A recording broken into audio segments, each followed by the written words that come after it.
Bonjour à tous et bienvenue sur ce nouveau webinaire organisé par le cabinet Stangelin.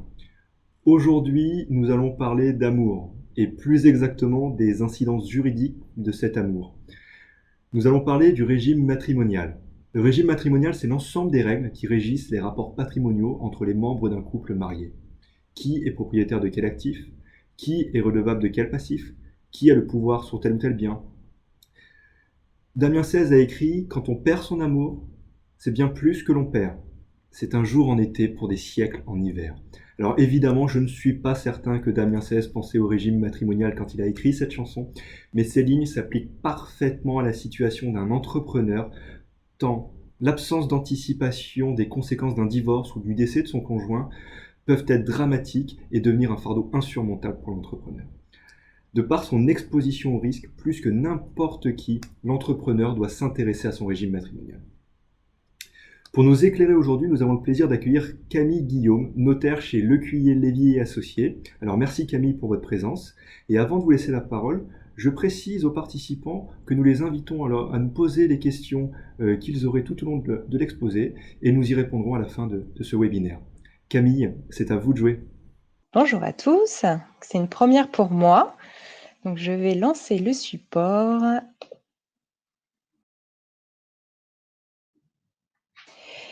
Voilà, donc aujourd'hui le but c'est d'évoquer le thème du choix du régime matrimonial pour le chef d'entreprise actuel ou en devenir surtout. Puisque au moment où on se marie, on n'est pas encore forcément fixé sur l'activité que l'on va avoir sur les 10, 20, 30, 40 prochaines années, puisque désormais on a aussi des reconversions professionnelles qui arrivent sur une seconde partie de carrière. Et il est donc finalement important de se poser ces questions en amont, de manière à avoir un régime matrimonial qui est adapté à son activité.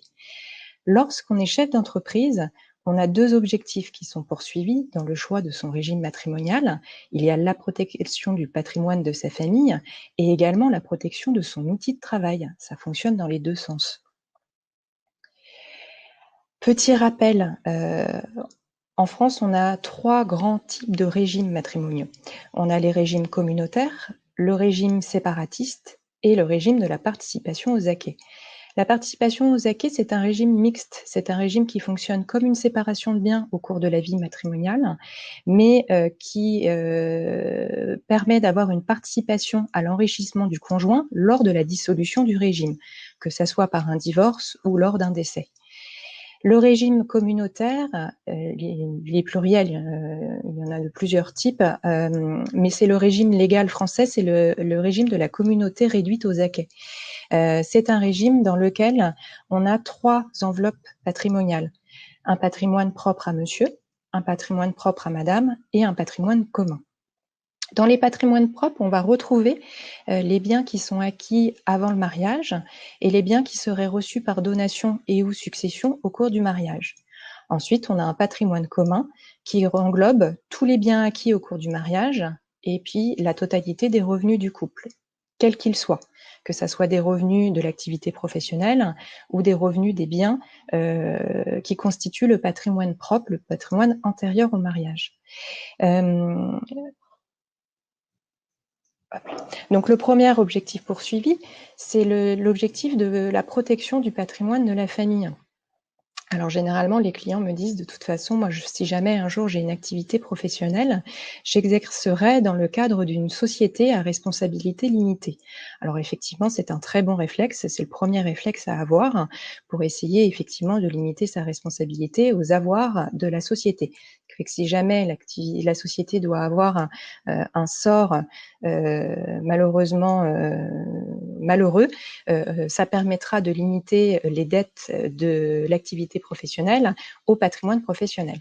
Alors attention, parce que c'est un bon réflexe de vouloir exercer en structure professionnelle à responsabilité limitée, mais ce n'est pas une protection suffisante. Pourquoi ? Parce que déjà, il y a des professions dans lesquelles on peut avoir une responsabilité personnelle dans son activité, et c'est le cas des professions libérales. Par ailleurs, lorsque vous êtes le gérant de votre société et que votre mauvaise gestion aboutit la faillite de la société, les créanciers de la société pourraient venir rechercher la responsabilité du gérant, du dirigeant social. Enfin, dans un contexte un petit peu plus positif, lorsque vous avez des besoins de financement sur votre entreprise, ne serait-ce que pour acheter par exemple des locaux professionnels, généralement une banque, la première chose qu'elle va vous demander, c'est une caution personnelle. Vous vous engagez, vous, en tant que dirigeant, en tant qu'associé principal de la société, à donner votre caution et par conséquent, vous allez engager votre patrimoine personnel sur cette dette qui est une dette professionnelle. Donc la solution pour pouvoir séparer vraiment de manière étanche le patrimoine du chef d'entreprise et le patrimoine de la famille, c'est de partir sur un régime séparatiste. Puisque lorsqu'on est dans un régime communautaire, à chaque fois que vous engagez, vous faites une dette, vos créanciers ont un gage sur votre patrimoine propre, bien évidemment, mais également sur le patrimoine commun. Or, si vous vous souvenez tout à l'heure, quand j'ai évoqué les différentes poches de patrimoine, l'enveloppe commune, elle est également constituée des revenus du couple, mais des deux personnes. Donc, on engage les revenus de son conjoint. Donc, voilà, quand on est dans cette démarche de protection du patrimoine de la famille, on va avoir plutôt une démarche d'aller s'orienter vers une séparation de biens qui va permettre vraiment d'avoir un cloisonnement total du patrimoine et des revenus également des deux époux. Par contre, effectivement, l'inconvénient qui peut apparaître, c'est que les revenus de la société ne vont bénéficier qu'à l'époux qui est l'époux associé. Alors après, il ne faut pas oublier que dans un couple, dans le régime matrimonial de base, le socle commun à l'ensemble des régimes qui existent, c'est quand même qu'on a une contribution aux charges du mariage. Donc, en tant qu'époux marié, on doit contribuer au cadre de vie du couple et de la famille, contribution qui ne se fait pas forcément à 50-50, qui est fonction des revenus de l'un et de l'autre. Donc, s'il y en a un des deux époux qui ont des revenus, qui a des revenus un peu plus importants, sa contribution aux charges du mariage sera également plus importante.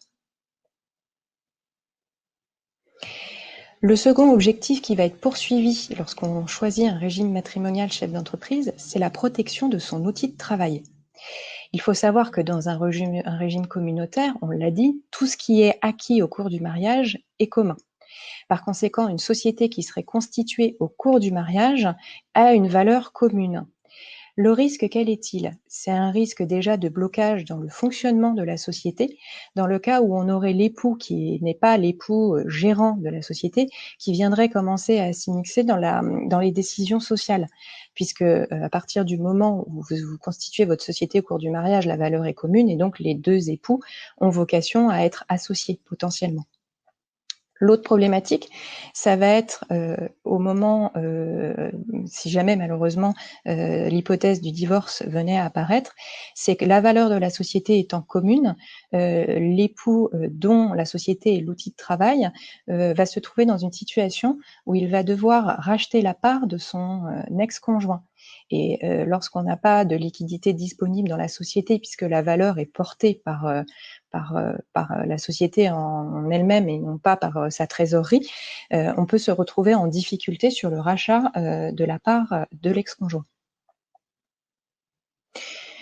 Donc, on en revient dans cette hypothèse à préférer une séparation de biens de manière à vraiment à nouveau cloisonner le patrimoine de l'époux chef d'entreprise de celui qui n'a pas de prise de participation dans la société concernée. Petite précaution à prendre parce que, imaginons, vous constituez votre société et au cours de l'union et au moment où vous êtes marié, vous ne vous êtes pas posé ces questions de régime matrimonial.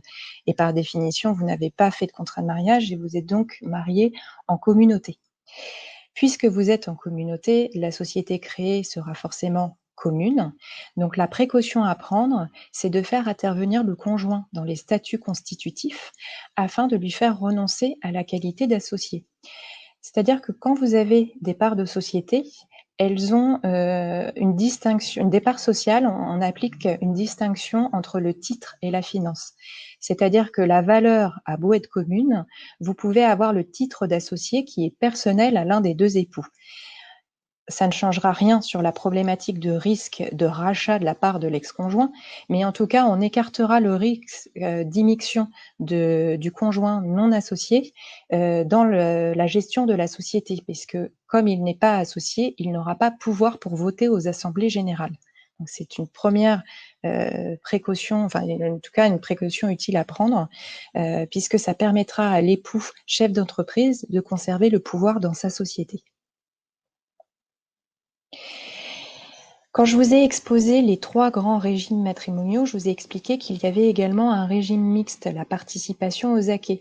C'est un régime qui présente l'avantage de cloisonner les patrimoines des époux au cours de l'union comme une séparation de biens, mais qui permet à l'époux non associé de bénéficier à terme des revenus sociaux, comme dans un régime communautaire.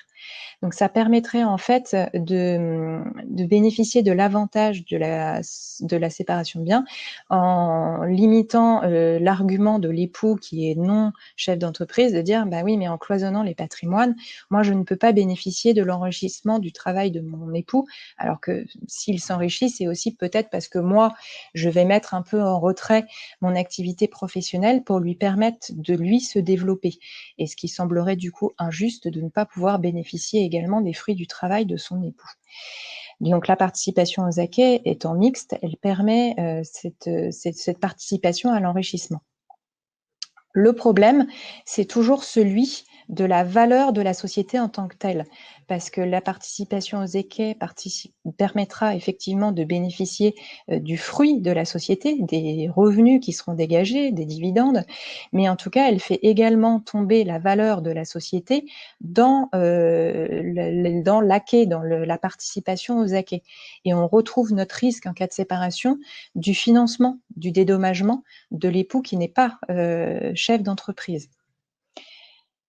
Il y avait, pendant de nombreuses années, se sont développées des clauses qui visaient à exclure les biens professionnels des acquêts des époux, en disant dans ma participation aux acquêts, j'aurai les fruits de la société, mais la valeur de ma société sera exclue des acquêts. C'est une clause qui a été très utilisée, qui permettait vraiment d'aboutir à quelque chose où on n'arrivait plus on avait un bilan qui a été totalement en positif, où on avait le cloisonnement du patrimoine, participation à l'enrichissement des époux, mais protection de l'outil de travail avec sa valeur en tant que telle qui restait une valeur propre à l'époux chef d'entreprise. Alors attention, parce que cette clause d'exclusion des biens professionnels, elle a été complètement remise en cause par les tribunaux assez récemment, puisqu'en fait, les juges sont venus qualifier cette clause d'avantage matrimonial. Or, un avantage matrimonial est révocable en cas de divorce. Ce qui venait complètement faire tomber l'utilité de cette clause, puisque le conjoint non chef d'entreprise pouvait très bien dire bah, moi je révoque cet avantage qui est procuré à mon conjoint d'exclure la valeur de sa société des acquêts. Donc attention vraiment à ce type de clause qui, pour l'instant, eu égard aux positions des juges, est plutôt à bannir. Et donc avec tout ça, on en reviendrait une nouvelle fois à un choix privilégié sur la séparation de biens. Alors cette séparation de biens, elle est tout à fait pertinente quant à la protection de la société, du patrimoine professionnel. Par contre, les années passant, le risque social, le risque de dette commençant à devenir, à être derrière vous, l'objectif de protection pourrait plutôt revenir sur la protection de la famille et l'organisation de la protection du conjoint survivant en cours de vie sociale. Une fois que le sujet des dettes est relégué au second plan, on va plutôt se poser la question de comment assurer la protection de l'époux qui n'est pas chef d'entreprise en cas de décès du chef d'entreprise. Et lorsqu'on est en séparation de biens, on l'a dit, la société, elle est complètement propre au chef d'entreprise. Donc, en cas de décès, les droits légaux du conjoint, ça va être ce qui est prévu par le Code civil, à défaut de toute disposition contraire, ça va être un quart du patrimoine du défunt en pleine propriété pour le conjoint survivant ou la totalité en usufruit.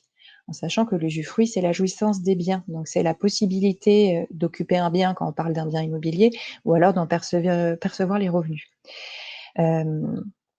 Donc, parce qu'il ne faut pas oublier que quand même le conjoint est héritier, hein. Donc, même lorsqu'on est en séparation de biens, le conjoint a quand même droit, en cas de succession, à un minimum légal, qui est donc effectivement un quart du patrimoine du défunt ou la totalité en usufruit. Donc déjà, sans parler même du régime matrimonial, le premier réflexe tout de même à avoir en termes de protection du conjoint survivant, c'est de régulariser une donation entre époux. C'est un outil très utile qui va permettre d'étendre les droits du conjoint en disant moi, un quart en pleine propriété ou tout en usufruit, ça ne me suffit pas. J'aimerais bien qu'on combine à la fois des droits en pleine propriété et à la fois des droits en usufruit, avec une option un quart en pleine propriété, trois quarts en usufruit. Cette donation entre époux, c'est un outil qui est facultatif, c'est-à-dire que vous pouvez très bien le régulariser et au jour du décès ne pas vous en servir. Mais si vous ne l'avez pas, en tout cas, on reviendra au minimum légal. La donation entre époux, moi, c'est un outil que j'aime bien appeler le couteau suisse de la succession, parce qu'en fait, ça permet de faire de la protection du conjoint, mais ça permet aussi de faire de l'organisation un peu patrimoniale, de la transmission aux enfants, d'arriver à mettre la jauge au bon endroit. Je ne vais pas m'étendre plus sur ce sujet parce que c'est pas tout à fait la thématique du jour, mais en tout cas, sachez que cet outil est tout de même quand même à prévoir quand on parle protection du conjoint. Ce qu'il faut savoir aussi, c'est qu'un régime matrimonial, c'est pas immuable. Ça a vocation éventuellement à évoluer dans le temps parce que ça va s'adapter aux besoins du couple. Le choix du régime, il est vraiment fonction du besoin à un moment donné, et votre choix qui va se porter sur une séparation de biens au moment de l'union parce que vous avez des interrogations par rapport à un risque dette de la société disparaît en cours d'union, et ce n'est plus votre besoin quand on arrive à quelqu'un qui va approcher de la retraite et qui compte sur la contre-valeur de sa société pour assurer ses vieux jours. Donc on peut tout à fait en cours d'union adopter un régime plus ou moins communautaire afin d'y apporter les parts de la société. On n'est pas obligé de passer en communauté absolue. On peut apporter une toute petite touche de communauté à son régime matrimonial, notamment en y apportant tout ou partie des parts de la société, et puis peut-être une résidence principale qui aurait été acquise par l'époux qui avait les revenus et donc à son seul nom. L'intérêt d'apporter les parts de société à une communauté, c'est d'assurer la moitié de la valeur de la société au conjoint survivant, voire même la totalité si on stipule des avantages matrimoniaux. Car une fois que vous avez basculé votre société en communauté, les époux ont vocation à percevoir moitié-moitié de cette société au moment de la dissolution du mariage. Alors, je dis bien en cas de dissolution du mariage et pas forcément en cas de décès. Donc, attention, puisque lorsqu'on change son régime matrimonial, a priori, le risque de séparation est aussi derrière vous et relégué au second plan. Mais après, on ne sait pas ce que la vie peut nous réserver. Donc, le risque zéro n'existe pas. Donc, généralement, lorsqu'on fait ce changement de régime matrimonial, on prendra soin d'y insérer une clause qui prévoit qu'en cas de divorce, il y aura une reprise des apports. Ce qui permettra à l'époux ou chef d'entreprise qui aurait apporté son outil de travail, en cas de divorce, d'en faire la reprise. Donc l'intérêt vraiment de l'apport à une communauté se révèle vraiment en cas de décès, bien sûr. Je vous ai fait un petit exemple chiffré pour que vous puissiez voir ce que ça représente, la différence entre droits légaux simples avec des biens propres du défunt et des droits sociaux dépendants d'une communauté. Lorsqu'on a des biens propres, en cas de décès, le conjoint, on l'a dit, il aura le droit soit à un quart en pleine propriété, donc un capital de 250 000 euros, ou alors la totalité du patrimoine en usufruit, c'est-à-dire qu'il aura le droit de toucher les revenus générés par une enveloppe totale d'1 million. Lorsque les droits sociaux dépendent de la communauté, le conjoint aura la possibilité de récupérer sa moitié de communauté en pleine propriété, soit une contre-valeur capitale de 500 000 euros, plus un quart de la succession, donc un quart des autres 500 000 euros, 125 000 euros, ainsi que la totalité des revenus de la succession. Donc ça donne quand même plus plus de droits, plus de capital, plus de revenus pour le survivant, puisque malheureusement, généralement aussi, quand on a un chef d'entreprise, on a un schéma assez classique où le conjoint s'est mis un peu en retrait sur son activité professionnelle, donc n'a pas d'espoir de retraite très important, et où la pension de réversion qui pourrait être allouée au conjoint survivant, elle n'est pas de la totalité de la retraite de l'époux chef d'entreprise. Donc voilà, il faut aussi réfléchir à tout ça. L'autre intérêt qu'on peut trouver à la modification du régime matrimonial, c'est qu'on a un objectif de transmission de l'entreprise, puisque lorsque le chef d'entreprise est seul propriétaire de la société, il va transmettre seul. Or, en termes de fiscalité, transmission de patrimoine, vous avez une franchise fiscale de 100 000 euros par enfant, et ensuite vous êtes taxé avec un barème qui est progressif. Quand ce que vous donnez à deux, ça permet de démultiplier l'abattement et de multiplier également la progressivité de l'impôt. Alors c'est tout de suite plus parlant également avec un exemple chiffré. J'ai toujours ma société qui fait 1 million et puis on a un enfant unique. J'ai une transmission qui se fait simplement par un des deux époux, puisqu'il est sa société dans son patrimoine propre. J'ai ma société qui vaut 1 million. J'ai mon abattement sur lequel je ne paye rien, 100 000 euros. J'ai donc une base taxable de 900 000 euros. J'applique un barème progressif avec des tranches à 5, 10, 15, 20 et même 30%, ce qui nous fait une facture fiscale de l'ordre de 213 000 euros. Je refais le même calcul, cette fois avec des droits sociaux qui dépendent d'une communauté. Cette fois, chaque parent va donner une contre-valeur de 500 000 euros. J'ai toujours mon abattement de 100 000 euros par parent, par enfant, avec un taxable cette fois de 400 000 euros, ce qui va permettre en taux d'imposition de rester à 20%, de ne pas atteindre la tranche à 30%. Je vais donc avoir un montant d'impôt par parent de l'ordre de 78 000 euros, soit un impôt total de 156 000 euros. Économie fiscale, 57 000 euros. C'est quand même pas neutre. Cette transmission en 2 temps, elle permet de mieux lisser le coût de la transmission, qu'elle soit par donation ou par succession, et d'éviter de se voir contraindre de céder la société pour acquitter la facture fiscale. Puisque là, c'est exactement la même problématique qu'en cas de divorce. Si vous avez une société qui n'a pas de trésorerie ou qui en a, il faudra commencer par sortir la trésorerie de la société pour acquitter la facture fiscale. Donc voilà, l'avantage aussi du changement du régime matrimonial peut se révéler sur ce plan-là. Alors bien sûr, l'idée du jour, c'était de vous donner des grandes lignes sur tous ces sujets, de ne pas rentrer dans les détails, simplement pour se donner le réflexe de se poser des questions. Et après, je vous invite à échanger de ces sujets avec vos conseillers, qu'ils soient juridiques ou financiers. Merci beaucoup, Camille. On a énormément de questions, donc on va essayer d'en faire un maximum. Il y a Quentin qui nous demande Oui. les versements effectués en cours de mariage sur un compte ouvert avant le mariage deviennent-elles des sommes personnelles? Et je lui ai demandé de préciser son régime. Il est sous le régime de la communauté. Et non, la communauté, elle fonctionne vraiment comme un aimant. Donc, à partir du moment où ce sont des revenus qui sont perçus pendant la communauté, ça sera forcément des sommes qui sont communes, même si vous allez les placer sur un compte ouvert avant le mariage. Quentin nous a posé une deuxième question. Est-ce qu'il existe un texte indiquant que le futur ex-époux doit donner son accord pour l'achat d'un nouveau bien immobilier après l'ordonnance de non-conciliation? Alors là, c'est une problématique qui arrive tout le temps. Vous êtes en procédure de divorce et votre régime matrimonial est celui de la communauté et vous souhaitez acquérir un bien immobilier qui va être votre nouvelle résidence. Or, tant que vous n'êtes pas divorcé, vous restez sous le régime de la communauté, ce qui veut dire que toute acquisition pendant la communauté fait que votre bien est commun.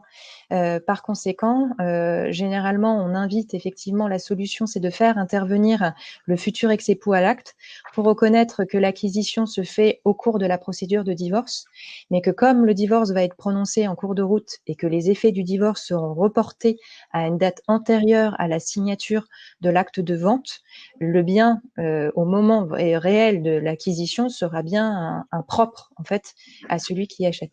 Mais ce genre d'opération, franchement, c'est juridiquement parlant parlant, c'est très bancal parce que si entre la signature de votre promesse et votre vente définitive, votre divorce n'est pas prononcé, votre régime matrimonial reste celui de la communauté. Donc l'acquisition définitive, ça sera un bien commun.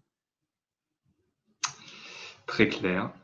Mathieu nous demande, existe-t-il une solution pour sortir la société constituée au cours d'un mariage de la communauté? Donc pour sortir de la communauté une société constituée au cours d'un mariage. Alors, dans la communauté, on a 3 poches de patrimoine. On a les patrimoines propres et les patrimoines communs. Le patrimoine propre, je le redis, c'est ce qui existait avant le mariage ou ce qui serait reçu par succession et par donation. Mais c'est également les biens qui seraient la représentation des biens issus donation ou des biens qui existaient avant le mariage. Donc en fait, ce qu'on pourrait imaginer, c'est de dire, moi, au jour de mon mariage, j'avais de l'épargne auquel je n'ai pas touché, qui existe encore aujourd'hui. Et lors de ma constitution de ma société, qui des fois n'est pas un capital très important, je vais utiliser cet argent qui m'appartenait déjà avant le mariage et je vais faire ce qu'on appelle un remploi. Je vais utiliser cet argent-là et je vais le transformer en part sociale. Et par conséquent, on fait intervenir le conjoint pour reconnaître effectivement la réalité du remploi en disant c'est bien de l'argent propre qui est utilisé, de manière à transformer les parts sociales en biens propres. Par contre, vos parts seront propres, mais les revenus, on reste en communauté, donc l'intégralité des revenus seront des revenus communs. Très clair. Anne nous demande, que pensez-vous de l'intérêt d'un contrat de prévoyance homme-clé souscrit par la société pour pouvoir racheter les parts de l'époux survivant en cas de décès de l'associé? Peut-être plutôt en cas de divorce, je pense. C'est comme tout risque, le divorce finalement est un risque de la vie. Donc après tout, comme c'est un risque, pourquoi pas l'assurer, ce qui permettrait effectivement d'avoir un capital existant pour couvrir ce risque-là. Pourquoi pas? Alors, j'imagine que la question d'Anne, c'est on a 2 associés, il y en a un qui décède et du coup son époux récupère les parts. Est-ce qu'on Ah peut oui, faire? aussi. Oui, J'imagine oui, que tout à c'est fait. ça le schéma. Oui, peut-être, effectivement, et bien évidemment, à nouveau, un décès, c'est un risque. Donc, alors l'autre chose, c'est que déjà, en fonction de comment sont travaillés les statuts de la société, point d'attention également, vous pouvez avoir un système de clause d'agrément, ce qui évitera déjà de prime abord d'éviter de se retrouver avec le conjoint de son associé ou les enfants de son associé associés automatiquement avec soi. Donc vous avez déjà vos clauses d'agrément, ce qui vous permet d'avoir une sorte de cooptation. Et donc, en faisant jouer ces clauses d'agrément, ça va vous permettre de bloquer l'entrée des descendants, des héritiers de votre associé dans votre société. Après, vous bloquez leur entrée, mais effectivement, il faut financer le rachat des parts. Hein. Donc, ce financement, pourquoi pas envisager effectivement un contrat prévoyance, puisque comme c'est un risque de la vie, après tout, le décès, ça pourrait couvrir ce risque-là et avoir une poche financière à utiliser pour effectuer le rachat. Après, est-ce que ce type de contrat permet d'avoir la totalité de la liquidité? Point d'interrogation, mais en tout cas, ça permettra et c'est effectivement d'alléger peut-être l'emprunt qu'il sera à faire pour financer cette opération. Super. Alors, Natacha, peut-on passer en séparation de biens lorsqu'il n'a pas été signé de contrat avant son mariage? Oui, mais c'est un changement de régime matrimonial. La notion de contrat de mariage, elle existe avant l'union. À partir du moment où l'union a été célébrée, vous ne pouvez plus faire un contrat de mariage a posteriori. Il faut vraiment rentrer dans une démarche de modification de son régime matrimonial. Et l'inconvénient de le faire dans ce sens-là, c'est que lorsque vous êtes en communauté, même si votre union n'a pas duré très longtemps, il faut liquider votre régime matrimonial et partager les biens communs pour passer vraiment en une séparation claire et identifiée. Et ça, déjà d'un, ça va faire un frottement fiscal. Puisque à chaque fois que vous partagez, il y a un impôt de partage qui est égal à 2,5% de la valeur de l'actif net. Et ensuite, après, vous avez vos frais d'acte. Donc là, c'est du vécu. J'en ai signé un cette semaine. On est vraiment dans ce cas de figure-là. Et du coup, les époux qui n'avaient que 2 ans de mariage se sont retrouvés avec une facture globale de l'ordre de 5 000 € pour changer leur régime matrimonial. Un peu dommage. Au bout de 2 ans, 3 ans? 2 ans de mariage. Bon. Alors Vincent, quel est le meilleur régime matrimonial? Alors On ça, aurait c'est une peut-être pu question, commencer ouais, par ça, c'est vrai. c'est une question qu'on me pose tout le temps lorsque les futurs époux viennent me voir pour une consultation choix du contrat de mariage. Euh, il n'y a pas de meilleur régime matrimonial. Il y a un régime matrimonial qui est adapté aux besoins du couple et puis surtout aussi à la vision du couple.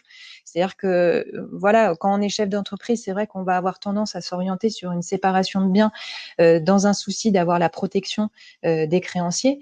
Après, il y a certaines personnes pour qui la protection du patrimoine, le risque créancier ne leur semble pas l'objectif principal. Leur objectif principal, ça va être la protection du conjoint et par conséquent, eux, ils vont vouloir que la valeur de la société soit commune, les revenus soient communs. Donc voilà, ça dépend vraiment de vos objectifs. Notre travail, nous juristes, c'est de vous poser les questions de quels sont vos objectifs et quel est votre objectif numéro 1. Et en ayant priorisé les objectifs, c'est là où en fait on va pouvoir choisir le régime matrimonial. Impeccable. Alors, Linda nous demande, quand un contrat de mariage a été conclu avant le mariage, donc elle nous précise séparation de biens plus résidence principale seule dans la communauté, société d'acquet, je pense, oui. Est-il possible de le modifier en contrat de séparation de biens pur, entre guillemets, sans avoir à passer devant un Juge juge aux affaires familial? familiales. Oui, maintenant, les changements de régime, la procédure a été allégée. Avant, il est vrai qu'à chaque fois qu'on changeait son régime matrimonial, on était obligé de passer par la case juge pour obtenir une homologation. S'il n'est plus le cas, maintenant, on a vraiment une procédure 100% notaire où vous avez un acte qui est de changement de régime et de liquidation de votre régime parce que votre résidence principale, elle est en communauté, donc ça veut dire que pour repasser en séparation pure, il faut la partager. Donc, il y aura un frottement fiscal. J'en reviens à ma problématique. Et ensuite, une fois que votre acte est signé, il y a des délais d'opposition par les enfants majeurs qui pourraient considérer que le changement de régime vient les flouer dans leurs droits potentiels et également les créanciers en disant bah, moi, j'avais un gage qui était beaucoup plus important que celui qui va être le mien après le changement de régime. Donc, il faut que les créanciers puissent être informés de manière à pouvoir éventuellement s'opposer. On a un délai d'opposition qui est de 3 mois, après avoir envoyé des recommandés aux enfants et d'avoir fait une annonce dans un journal d'annonce légale. Et suite à ces 3 mois sans opposition, le notaire constatera l'absence d'opposition et le caractère définitif du changement de régime. On va encore en faire, on a encore 3 ou 4 devant nous. Donc Romain, mon entreprise est dans la communauté de mon mariage. Quels sont les droits des créanciers sur le patrimoine de mon conjoint? Alors, tout le gage des créanciers, ça va être tout le patrimoine. Alors, ça dépend de la forme de la société. Je reviens là. Est-ce que c'est une société à responsabilité limitée? Est-ce que c'est une société ou une exploitation en individuel? Lorsque vous êtes en individuel, il n'y a pas de cloisonnement entre votre patrimoine personnel, votre patrimoine pro, et patrimoine perso. Donc, par conséquent, vous engagez vos dettes engagent votre patrimoine commun. Et le patrimoine commun, c'est les revenus aussi du conjoint. Lorsque vous êtes en société à responsabilité limitée, vos dettes professionnelles seront limitées à l'actif de la société, sauf à aboutir à un cas de faillite où là, on irait rechercher la responsabilité du gérant pour aller engager ses biens personnels. Ou alors à avoir un emprunt qui a été souscrit avec une caution personnelle, où là, on irait à nouveau chercher le patrimoine personnel. Solène, qui envisage de se marier à très court terme, nous demande, lors de la mise en place du contrat de mariage, peut-on y mettre certaines clauses, dont la clause de préciput? Dans le cas où le conjoint est indépendant, est-ce que c'est intelligent de mettre une clause de préciput? Alors, la clause de préciput, c'est un avantage matrimonial. Et les avantages matrimoniaux ne peuvent fonctionner exclusivement que sur des biens communs. On ne peut pas avoir d'avantage matrimonial sur des biens, sur des époux séparés de biens. Donc, ça veut dire que pour qu'il y ait clause de préciput, on va avoir à minima une séparation de biens avec ce qu'on appelle une société d'acquet, qui n'a de société que de nom. C'est une sorte de mini-communauté, en fait. Vous allez avoir une toute petite poche commune dans le régime de base qui reste le régime de la séparation. Et les époux vont identifier ce qu'ils souhaitent mettre, ce qu'ils souhaitent loger dans cette société d'acquet. Alors, généralement, ce qu'on prévoit, c'est qu'il y ait la résidence principale dans cette société d'acquet et on va adjoindre un avantage matrimonial qui va être une clause d'attribution de la société d'acquet au décès du premier. Alors ça, c'est une clause qui est automatique ou un clause de préciput. Donc, une clause de préciput, c'est une faculté de prélever les biens de communauté en tout ou partie. Hein. Donc, la clause de préciput, moi, je l'aime beaucoup. Je l'aime plus que la clause d'attribution intégrale parce qu'elle a le mérite d'être facultative. Quand vous avez un décès qui arrive à un âge très avancé, vous n'avez pas forcément envie de l'utiliser. Ça permet plus de souplesse que la clause d'attribution intégrale, où vous vous retrouvez avec des conjoints qui récupèrent l'intégralité du patrimoine, sauf qu'ils n'en ont pas besoin et qui se retrouvent à faire une donation tout de suite derrière aux enfants. Un peu dommage. Donc la clause de préciput, elle est très intéressante. Après, je le redis, elle ne peut fonctionner que sur des biens communs. Donc encore faut-il qu'il y ait biens communs. Alors, Delphine, mon conjoint m'aide dans mon entreprise que je détiens en propre et nous sommes mariés sous la communauté. Est-il possible d'apporter l'entreprise à la communauté? Oui, tout à fait. Changement de régime matrimonial, on retrouve sur notre procédure avec un acte spécifique dans lequel on va apporter un bien propre à la communauté. D'ailleurs, on n'est pas obligé d'apporter l'intégralité des biens propres à la communauté. Un changement de régime, il peut totalement être partiel. On peut le cibler sur un bien en particulier qui peut être l'entreprise et rester après sur les biens qu'on aurait pu recevoir par succession ou par donation en bien propre. Allez, une dernière question. Cyril nous demande quel est l'intérêt de la participation aux acquets par rapport à la communauté?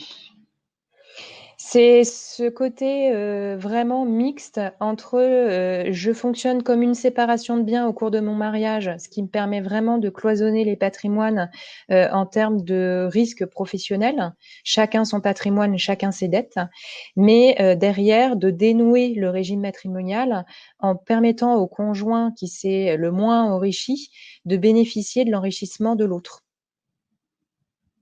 C'est vraiment l'idée de se dire, certes, je veux cloisonner les patrimoines parce que j'ai une activité professionnelle à risque, mais d'un autre côté, je souhaiterais que mon conjoint puisse bénéficier de l'augmentation de valeur de mon patrimoine au cours du mariage.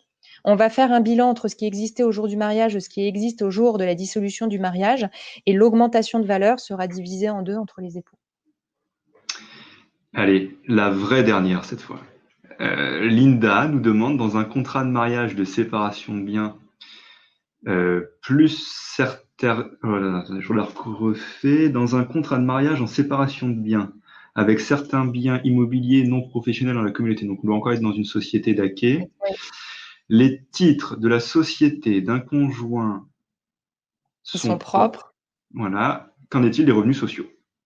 À partir du moment où le régime de base, c'est la séparation de biens, votre société est un bien propre et par conséquent, les revenus de cette société restent propres.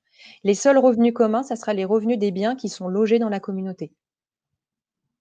Donc par exemple, les revenus des biens qui sont dans la société d'acquet en fait. Oui, une société d'acquet dans laquelle on va avoir un investissement locatif. Bah, les loyers, là, pour le coup, sont des revenus qui dépendent de la société d'acquet, sont des revenus communs. Par contre, la société qui dépend bien du patrimoine d'un époux, là, les revenus lui seront personnels. Génial. Eh ben, écoutez, je crois qu'on a fait toutes les questions. Ouais, on a fait toutes les questions. Camille, merci beaucoup. C'était très clair, très précis sur un sujet qui est quand même très technique, très très compliqué. Avec Euh, plaisir. J'espère que tout le monde a pu apprécier et a pu avoir ces réponses. Donc Camille, encore une fois, merci beaucoup. Je vous rappelle simplement notre citation de départ. Quand on perd son amour, c'est bien plus que l'on perd. C'est un jour en été pour des siècles en hiver.